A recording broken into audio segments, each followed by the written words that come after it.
Doutor, como foi a sua escolha pela medicina e especificamente pela pediatria? Ok. Meu pai era um economista, contador, professor de contabilidade, e minha mãe, como era normal naquela época, ocupava-se pelo gerenciamento de nossa casa.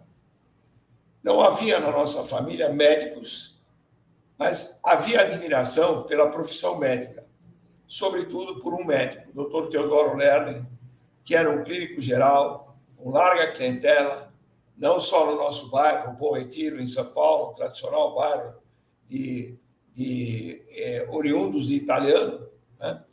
E esse doutor tinha, na época, uma ampla clientela numa cidade bastante provinciana como era São Paulo.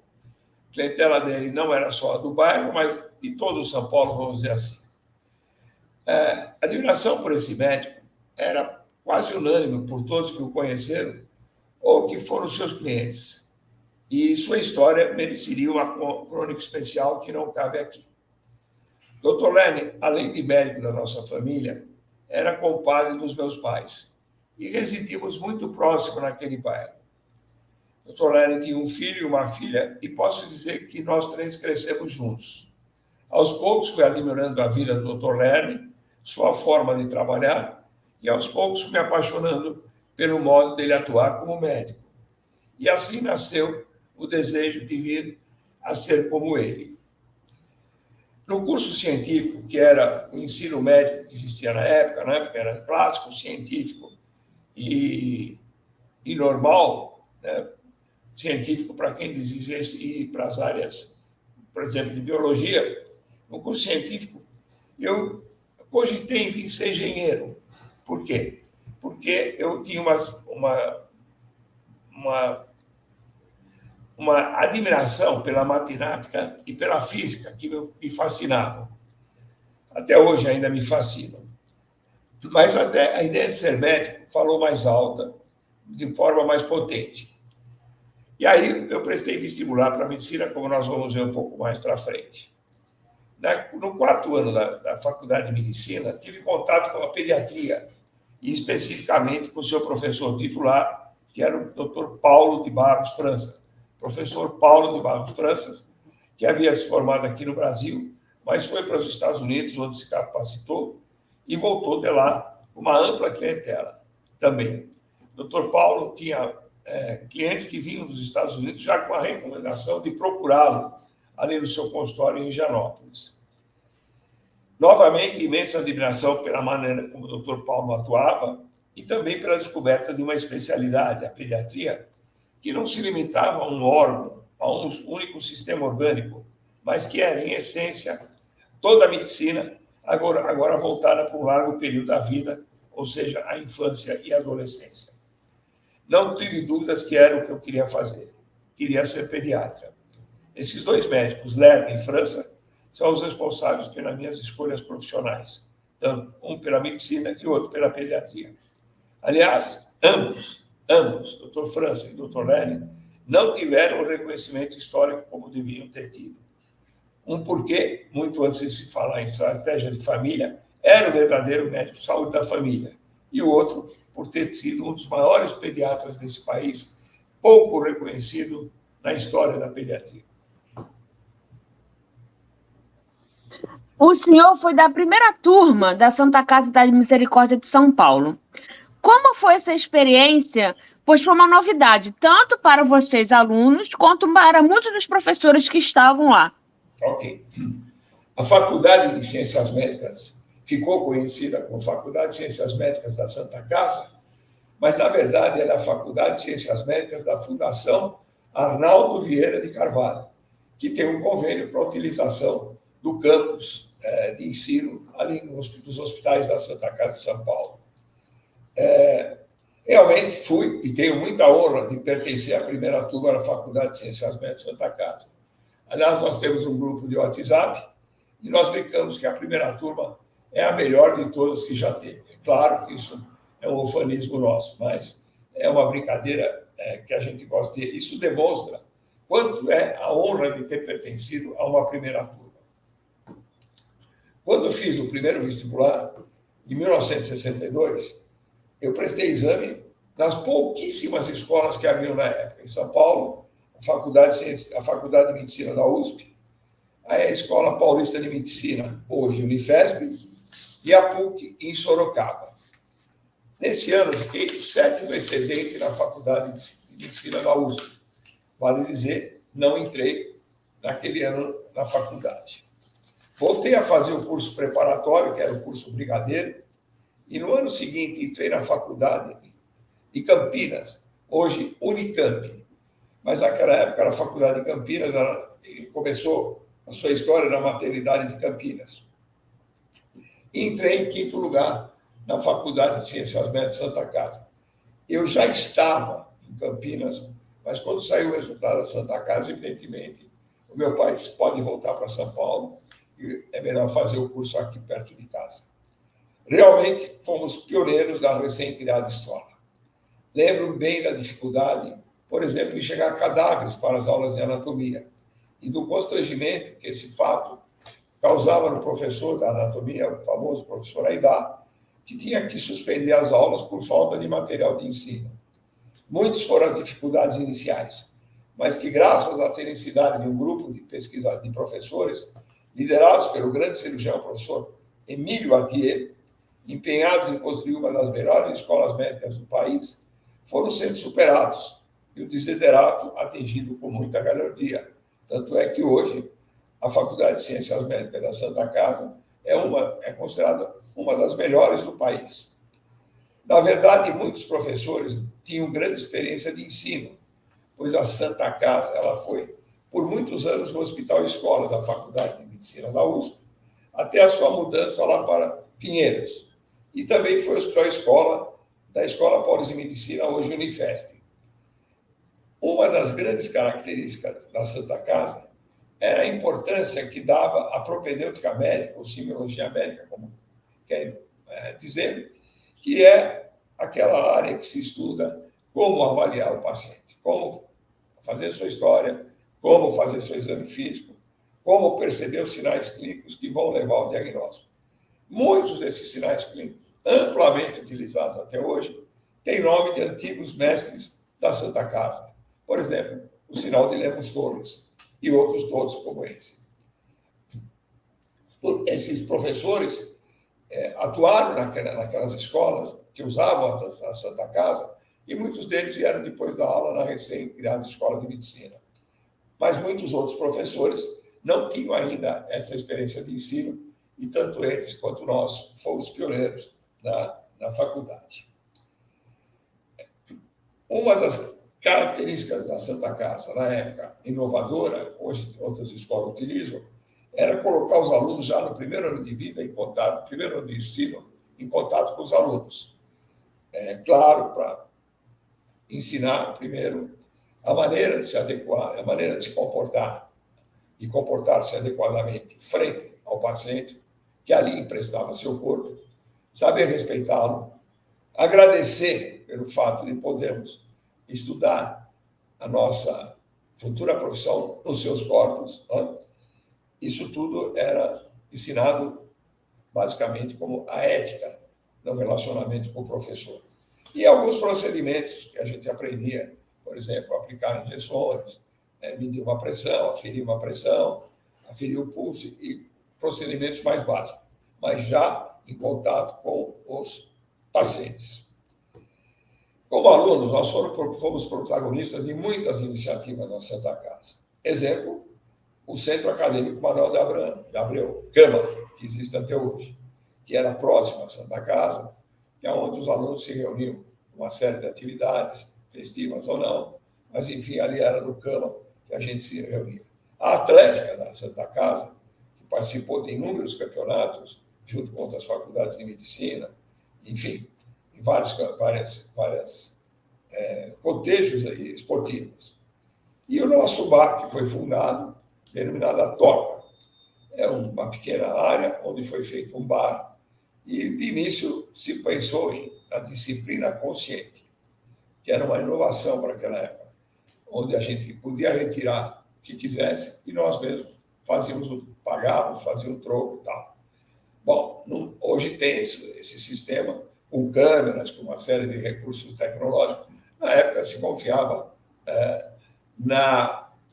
vamos dizer assim, na honestidade de todos. Acontece, é um grupo de alunos, uma mesada bastante restrita, e essa experiência, evidentemente, foi frustrada e logo aquilo teve que ser mudado, né? Mas tivemos outras iniciativas. Por exemplo, desde muito cedo, nós nos organizamos para conseguir recursos para que no 5º ano fizéssemos uma viagem para a Europa. E, de fato, isso ocorreu. Viajamos à Europa, um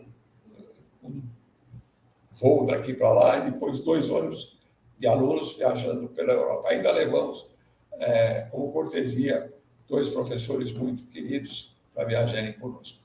E essa viagem, para quem foi, realmente ficou inesquecível. Criou uma memória que até hoje nós temos de fatos que ocorreram nesta viagem. Alguns hilários, outros mais problemáticos, mas, enfim. Um dos fatos bastante hilário, que não me lembro qual era o país, mas o hotel oferecia como cortesia deixar os sapatos na porta do quarto à noite, para que de manhã eles estivessem limpos e pudéssemos usar. E o que é que nós fazíamos? Ou um grupo de alunos fazia? Trocavam os pares de sapatos de todos os quartos, e no bairro seguinte era aquela confusão. Não se achava sapato em lugar nenhum. Tivemos outras experiências desse tipo. Eu, por exemplo, que a norma de manhã era trazer as malas para o saguão do hotel, e quando tomávamos o nosso café da manhã, as malas eram colocadas no ônibus. Eram 2 ônibus. Saímos dessa cidade, nós estávamos em Colônia, na Alemanha, e fomos para Frankfurt.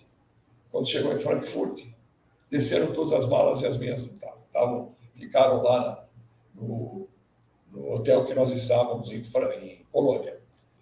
Bom,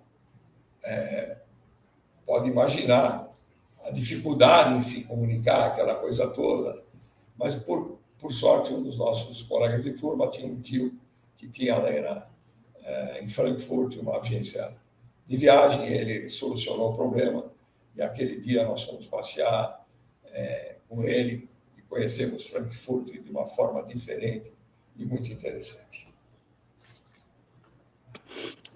Agora, falando um pouquinho sobre o Estatuto da Criança e do Adolescente, hoje o senhor tem algumas críticas a ele, mas que foi uma luta de toda a sociedade brasileira e da própria SBP. E o que leva o senhor a ter essas críticas? E quais são elas? Bom, eu vou pedir licença para contextualizar essa resposta, porque senão não dá para, a senhora não vai entender exatamente aonde eu tenho essas críticas. A década de 80, 1980, encontrou o país em franco processo de redemocratização. Nessa época, eu já era formado, me formei em 1968, já estava com 12 anos de formado. Havia no país um grande debate sobre as ideias de construção de uma nova Constituição, que veio a se efetivar mais tarde, tivemos a Assembleia Constituinte e a promulgação do que se chamou de Constituição Cidadã. Por volta de 1960, ocorreu o 10º aniversário da Declaração dos Direitos da Criança e do Adolescente. A declaração era um compromisso que os Estados tinham, mas sem obrigatoriedade de cumprir, era só um compromisso. Ali se teve o objetivo de constituir um grupo, e nesse grupo tinha 40 países, incluindo o Brasil, para transformar a Declaração de Direitos da Criança em Convenção dos Direitos da Criança e do Adolescente. A Convenção, diferentemente da Declaração, obrigaria aos países signatários a implementarem os regramentos que a Convenção determinava ali na sua normativa. Essa nova Convenção inovava, pois introduzia a teoria ou o conceito, como quiser, da proteção integral da criança e do adolescente. O que ocorria no país? Até então, nós tínhamos o quê? Nós tínhamos o Estatuto, nós tínhamos o Código de Menores. Começa já a primeira diferença. Menores era uma palavra designada principalmente para crianças em condições de infração. E nós queríamos não só discutir o que fazer com as crianças infratores, mas tudo que precisava ser para que uma criança atingisse o seu pleno desenvolvimento e se tornasse um cidadão bastante completo, né? Em termos de direito à saúde, à vida, à educação, etc. Não mais o termo crianças, não mais o termo menores, mas sim crianças e adolescentes. No Brasil, os assuntos legais referentes a essa fase da vida eram regidos, então, pelo Código de Menores, que se preocupava apenas com os infratores, mas nada dizia a respeito das medidas protetivas e preventivas para que aqueles que estavam nessa faixa etária atingissem, então, o tal do potencial de desenvolvimento pleno, né? Eu me lembro que teve ampla discussão num congresso lá em Mato Grosso, eu tive um debate na ocasião com um juiz de menores aí do Rio de Janeiro, e ele me disse: doutor Mário, se eu tenho uma casa, eu não preciso dizer que eu posso alugar a casa é minha, eu posso alugar, mas eu preciso dizer o que eu tenho que fazer se o inquilino não paga o aluguel. E eu disse: não, nós temos que ver como essa casa foi construída, se ela atende a todas as suas necessidades, etc, etc. Há uma diferença entre a teoria da proteção integral e a teoria do menor infrator. Bom, esse debate continuou e eu e o ilustre e saudoso professor Antônio Márcio Lisboa, lá de Brasília, fundamos, na época, o Comitê de Direitos da Criança e do Adolescente da Sociedade Brasileira de Pediatria. Esse comitê tratava de temas que vieram ser conhecidos como a nova morbidez pediátrica.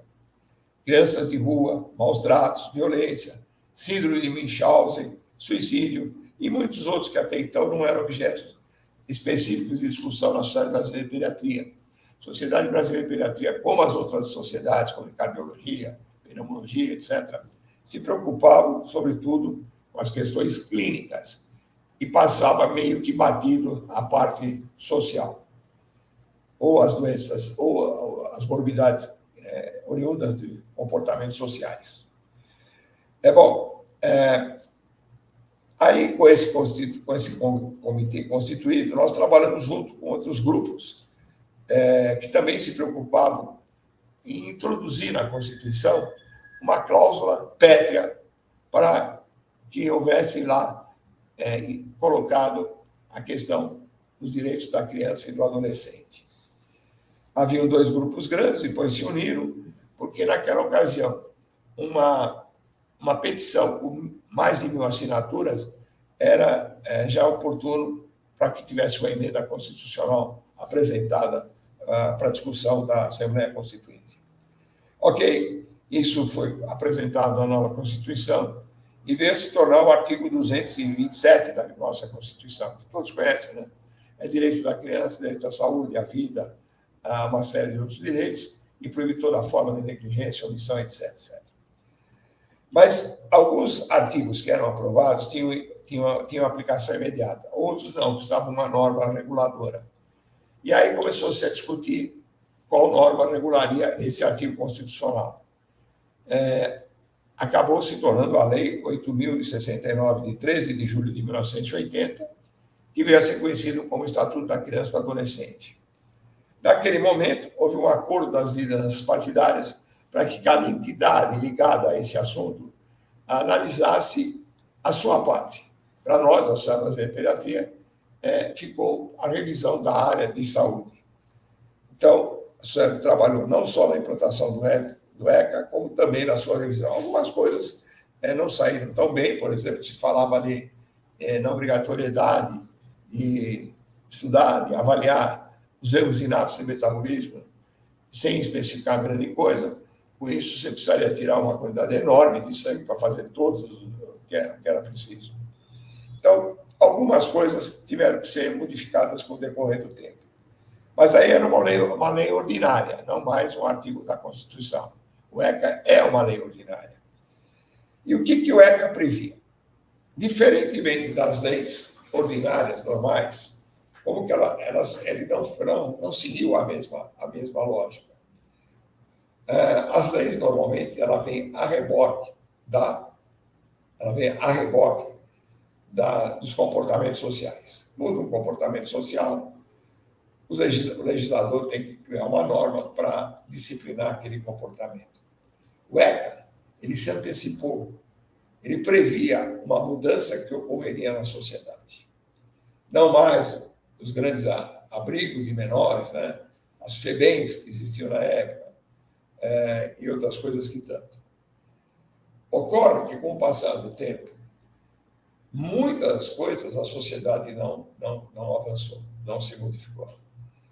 Algumas coisas do ECA, sim, foram bastante interessantes até hoje, porém, uma outra parte, sobretudo que diz respeito à criança e ao adolescente infrator, ela veio se mostrar danosa, o estatuto veio se mostrar danoso, porque foi aproveitado pelo crime, para utilizar essas crianças como uma ferramenta de crime. Então, o estatuto hoje, ele deixou de ser interessante, sobretudo na área do menor, ou da criança e do adolescente infrator. Então, a minha crítica ao ECA não é uma crítica a todo o ECA, é uma crítica à sociedade que não se adaptou ao ECA. Pelo contrário, utilizou o ECA para fins que ele não estava previsto. E vou dizer uma coisa, por eu ter sido um grande lutador pelo ECA, percorri o Brasil inteiro dando aula sobre doutrina da proteção integral, Código de Menores, eu acho que poucos pediatras leram aquele código. O ECA, no entanto, foi amplamente divulgado, saiu em congressos, jornadas, simpósios, saiu em folhetins, saiu em revista de cordel. Maurício de Souza fez uma revista especificamente sobre isso. E hoje, eu acho que nós falhamos muito, porque deu origem a um desvirtuamento nessa parte, principalmente da infração. Então, hoje eu não tenho orgulho disso, pelo contrário, às vezes eu tenho remorso quando eu vejo uma adolescente de 14 anos com um revólver 38 assaltando e matando pessoas. Isso tudo precisa mudar. Essa é a minha crítica. E ainda falando sobre esse lado mais assim, associativo, do senhor pensar na sociedade como um todo, nos direitos das crianças da adolescência, o senhor assumiu a presidência da SBP em 94 e iniciou uma série de mudanças, como a descentralização da sociedade, que ela era aqui no Rio de Janeiro e muito centralizada aqui no Rio, a criação dos departamentos. Como foi promover essas mudanças? Bom, a senhora mesmo já falou, durante muitos anos a Sociedade Brasileira de Pediatria estava, e continua até hoje, sediada no Rio de Janeiro. Mas naquela época, ela tinha muita contribuição dos pediatras aí do Rio de Janeiro e pouco dos outros estados. Ela se confundia com a pediatria, com a Sociedade de Pediatria do Rio de Janeiro. Não havia muita diferença entre Sociedade Brasileira e Sociedade de Pediatria do Rio de Janeiro. Desde a gestão do saudoso professor Pedro Seleni Ramos Garcia, lá do Rio Grande do Sul, meu grande amigo, e do professor Luiz Eduardo, aí do Rio de Janeiro, que sucedeu ao professor Seleni na presidência da sociedade, se iniciou a valorização do Conselho Superior da SBP, que dá voz e voto à Sociedade Brasileira de Pediatria. Na verdade, a diretoria hoje da Sociedade Brasileira de Pediatria, ela se rege por aquilo que este Conselho Superior determina. Ela é uma executora do que é decidido no Conselho Superior. E aí a sociedade se nacionalizou de fato, separando-se assim a Sociedade Brasileira de Pediatria da Sociedade de Pediatria do Rio de Janeiro. Pelo contrário, eu acho que nós fortalecemos a Sociedade de Pediatria do Rio de Janeiro, que passou a ter uma importância muito grande para a pediatria carioca e participa no Conselho Superior, como todas as outras sociedades estaduais. Na minha gestão, eu quis dar maior simbolismo a isso, descentralizando o gabinete da presidência. Não mais ficaria no Rio de Janeiro, mas no estado onde do estado onde se originava o presidente da sociedade.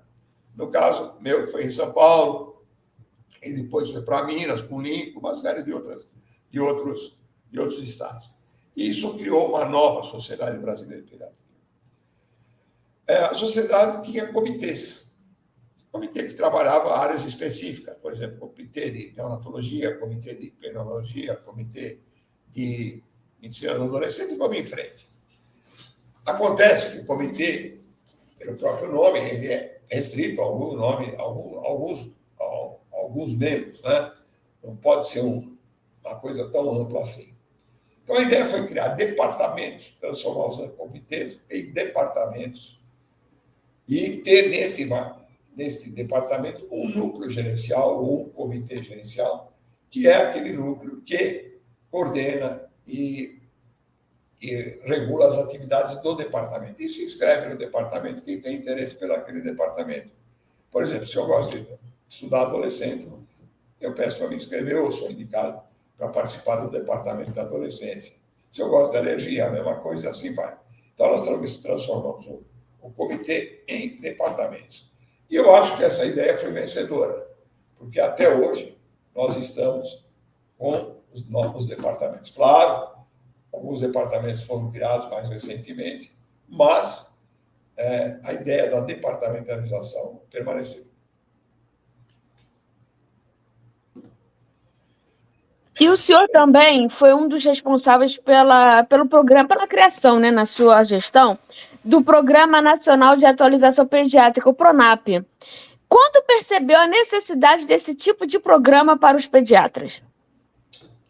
Bom, na minha gestão à frente da Sociedade Brasileira de Pediatria, percebemos que o perfil dos médicos, e principalmente dos pediatras, estava sofrendo uma grande mudança na proporção de gêneros.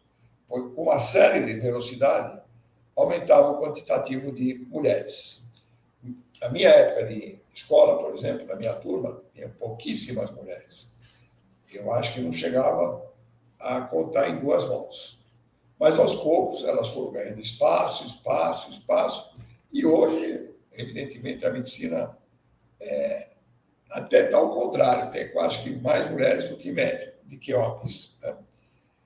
Bom, naquela época, ao tempo que elas assumiram novos desafios, as mulheres continuavam a ter os seus compromissos familiares, casa, filho, etc. Pois, à época, essas tarefas não eram geralmente divididas pelo casal, ficando a responsabilidade só com as mulheres. Claro que isso tem exceção. Desde sempre, alguma figura masculina assumia tarefas domésticas, mas não com a frequência com que ocorre hoje, que é muito comum, né? Os maridos ou os esposos ajudarem ou assumirem tarefas dentro de casa. Em algumas casas, até ele é o melhor cozinheiro do que a própria mulher, né? Na minha casa é assim, por exemplo. A internet não existia. E aí, as doutoras, para se atualizar, tinham que deixar suas residências. Aí tinha trânsito, tinha que se dirigir ao evento, tinha que ter gastos financeiros, deixar o lar, deixar as crianças, problema das crianças da escola, etc. E, evidentemente, isso era complicado. Não é hoje a facilidade que nós temos, que liga um computador e está lá um curso, um seminário, um congresso, um evento, e só não se atualiza quem não quer. A Sociedade Brasileira de Pediatria é pródiga em ter vídeos, eventos, etc., online, só não se atualiza quem não quer. Evidentemente, com algum esforço, né? Depois do trabalho, depois de pôr a criança para dormir, enfim, mas dá para atualizar. Sim, com esforço, dá para todos estarem atualizados. Não existia o tal do EAD, ensino à distância. Eu, nessa ocasião, representava a SBP na Associação Latino-Americana de Pediatria, a ALAP, onde eu vim ser vice-presidente. E acabei por conhecer uma nova metodologia que permitia a qualquer pediatra, não importando o sexo, se atualizar na sua própria residência, sem necessidade de se afastar dos seus lares. Fato que não ocorria quando havia, por exemplo, a necessidade de deslocamento para participar de cursos ou outros eventos. Essa metodologia era utilizada na Sociedade Argentina de Pediatria. Entendendo que essa metodologia podia ajudar muitos pediatras, e, sobretudo, as pediatras, apresentamos esse assunto no Conselho Superior da SBP, a ideia foi aprovada, e eu e o professor Cláudio Leone, meu grande amigo, fomos à Argentina para estudar toda essa metodologia. E com a concordância da Sociedade Argentina de Pediatria, trouxemos o PRONAP para a nossa sociedade. Hoje temos o PRONAP, o PRONEP, etc. Acredito ter sido essa outra ideia vencedora, pois o PRONAP é uma realidade até hoje, apesar da internet e dos EADs, e já capacitou seguramente milhares de pediatras. E ainda durante a sua gestão como presidente da SBP, foi criado o Conselho Acadêmico o Conselho Acadêmico, que atualmente é a Academia Brasileira de Pediatria.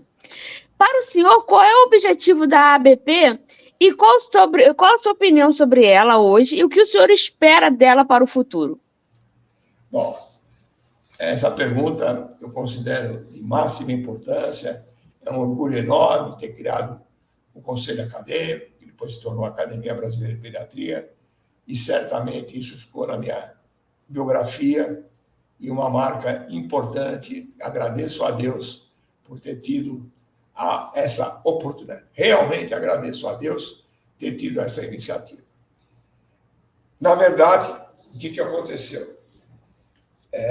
Eu pensei em nós termos um órgão da Sociedade Brasileira de Pediatria que pensasse a pediatria do futuro e resgatasse a memória do que já ocorreu na pediatria desde que ela foi fundada.